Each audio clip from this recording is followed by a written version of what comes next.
હાલો દિવ્યાંશભાઈ વાર્તા કહે છે. એક હતો કાગડો અને એને તરસ લાગી એટલે એ પાણી પીવા ગયો અને એને ગરમ કરવા માટે પાણી પીવા ગયો અને એને પાણી ઊંડું પાણી હતું. અને એ છે ને તો કાગડાભાઈ શું જોયું? પાણકા જોયા અને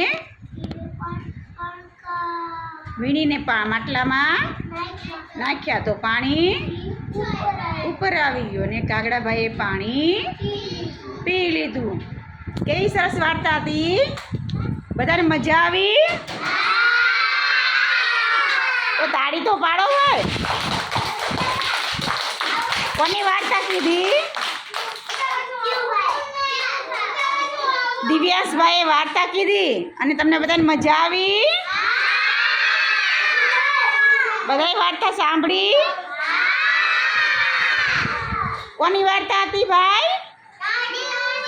કાગડાભાઈની. કેવો કાગડો તો ખબર છે? તરસ્યો કાગડો હતો. કેવો હતો?